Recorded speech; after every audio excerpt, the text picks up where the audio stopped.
శ్రీ గురుచైత్ర పారాయణం అధ్యాయం 25. ఓం శ్రీ గణేశాయ నమ, శ్రీ సరస్వత్యై నమ, శ్రీ గురుభ్యో నమ. ప్రస్తావన: శ్రీగురుడు అక్కలకోట స్వామిలాగా విద్యాగర్వంతులైన పండితులకు గర్వభంగం చేయడానికి అంత్యజుని చేత వేదం చదివిస్తారు. ఈ కుపండితులు వేద విప్ర నిందలో యవనరాజు చేతిలో కీలుబొమ్మలయ్యారు. వీరిని నిగ్రహించడానికి సన్యాస ధర్మాన్ని అతిక్రమించి శాస్త్రవాదంలో వారిని ఓడించవచ్చో లేదో తెలియని శిష్యుని కోరికపై శ్రీగురుడు తమ ఆశ్రమ ధర్మం అతిక్రమించకుండానే వారిని నిగ్రహించడం వారి ధర్మదక్షతకు సర్వసమర్థతకు నిదర్శనం.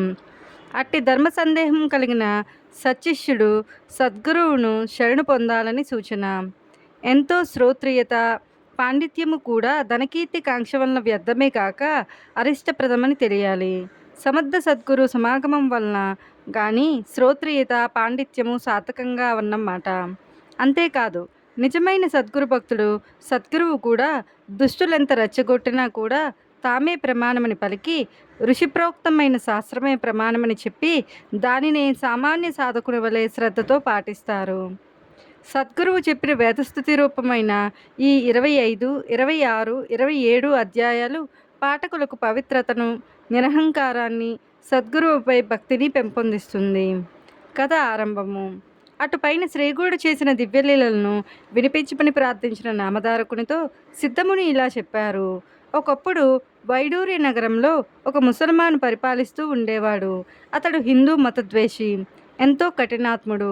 అతడు తన రాజ్యంలో గల వేదంగ పారంగతులైన పండితులను నిర్బంధంగా తన దగ్గరకు రప్పించుకొని తన ఎదుట వేదమంత్రాలు చదివించి వాటి అర్థాలు చెప్పమని శాసిస్తుండేవాడు. అందుకు అంగీకరించిన వారికి ధనాశ చూపుతుండేవాడు. అయినప్పటికీ కొందరు శిష్టాచారపరులు అలా చేయడం తమ వల్ల కాదని చెప్పి నిరాకరించేవారు.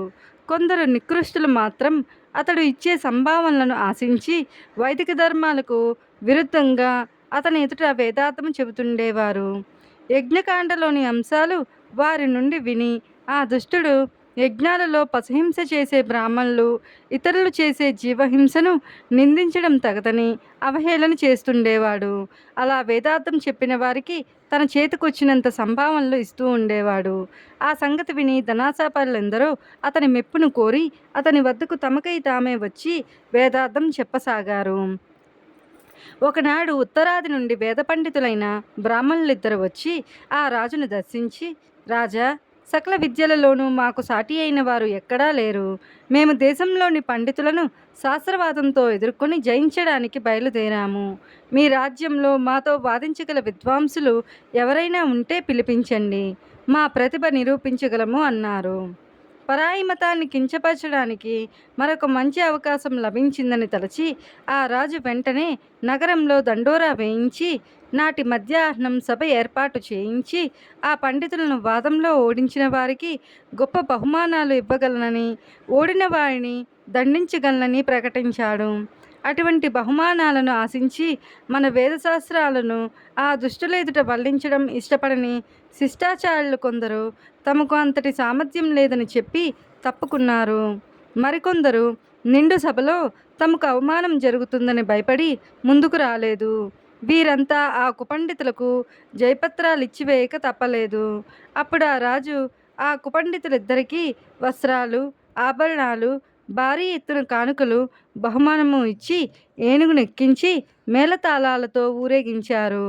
వారికి ఒక అగ్రహారం కూడా ఇచ్చారు. వేద పండితులే కించపరచడం ఆ రాజుకు వినోదమైంది. అంతటితో ఆ పండితులిద్దరూ మరింత గర్వించి ఆ నగరంలోని విద్వాంసులందరినీ నోటికి వచ్చినట్లు దూషించసాగారు. ఒకనాడు వారు రాజుతో, అయ్యా, మా పాండిత్యము, మా ప్రతిభ ఇక్కడంతా తెలిసిపోవడం వలన ఇక్కడ మాతో వాదానికి ఎవరూ ముందుకు రావడం లేదు. కానీ వాదన లేకుంటే మేము చేసే పరిశ్రమ వలన ప్రయోజనమేమిటి? కనుక మీరు సెలవిస్తే మేము ఈ రాజ్యమంతా సంచారం చేసి పండితులందరితో వార్తించి దల్చాము. మీరు అనుమతిస్తే అలా దిగ్విజయం చేసి వారి నుండి జయపత్రికలు తీసుకురాగలము అని చెప్పారు. రాజు అందుకు అంగీకరించి వారిని సగౌరవంగా సాగనంపాడు. వారు ఏనుగులనెక్కి దక్షిణ దిశగా బయలుదేరి ఊరూరా తిరిగి జయపత్రికలు పొందసాగారు. వాళ్ళిద్దరూ ప్రజల జయజయధ్వానాలతో పర్యటిస్తూ ఒకరోజు కుమసీ గ్రామానికి వచ్చారు. అచటి త్రివిక్రమ భారతి వేదాంగ పారంగతుడని విని ఆయనను దర్శించి, ఏమయ్యా, నీవు వేదజ్ఞుడవైతే మాతో వాదించు, లేకుంటే ఓటమి అంగీకరిస్తూ మాకు జయపత్రమైనా ఇవ్వు అన్నారు. అందుకు త్రివిక్రమ భారతి, అయ్యా, నాకు వేదం రాదు.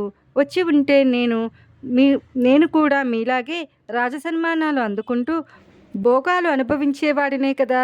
నేను ఈ అరణ్యంలో ముక్కు మూసుకుని కాలక్షేపం చేస్తున్న భిక్షువును. నాలాంటి వాడిని జయించినా మీకు వచ్చేది ఏమీ లేదు. మీరు నాతో వాదించడం కేవలం పిచ్చుక మీద బ్రహ్మాస్త్రం వేసినట్లే అవుతుంది అని చెప్పాడు. ఆ పండితులు, అయ్యా, మాతో వాదించగలవారు మాకెక్కడా కనిపించలేదు. కనుకనే మాకు లెక్కలేనన్ని జయపత్రాలు లభించాయి. అలాగే నీవు కూడా ఒకటి వ్రాసివ్వు, లేదో మాతో వాదించు అని పట్టుపట్టారు. అప్పుడు ఆ సన్యాసి, వీరికి గర్వం తలకెక్కింది.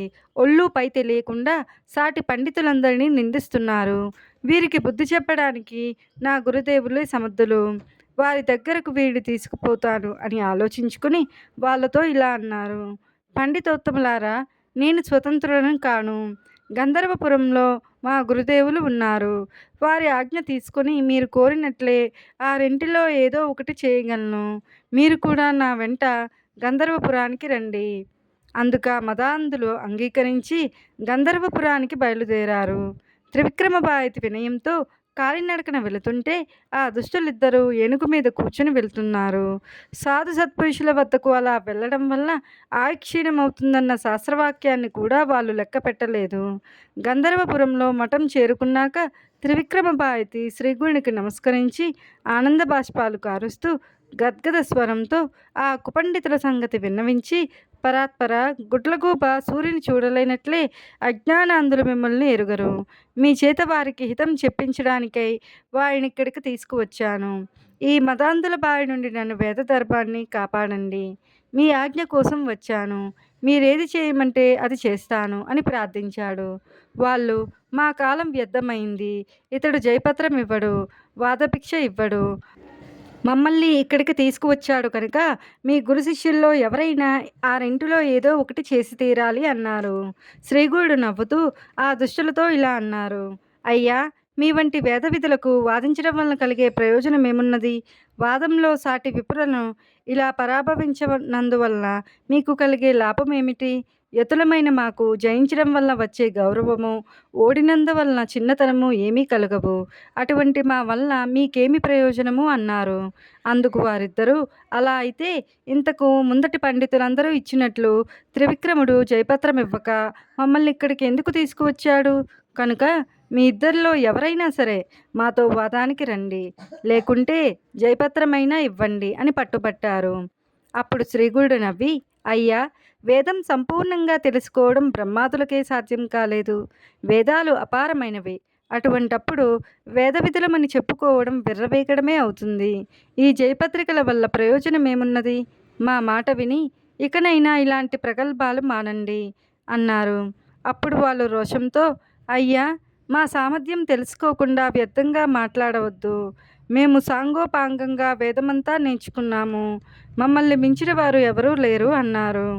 శ్రీదత్తాయ గురవే నమః. శ్రీ శ్రీపాద శ్రీ వల్లభాయ నమః. శ్రీ నరసింహ సరస్వత్యై నమః. గురుచరిత్ర అధ్యాయం 25 సమాప్తం.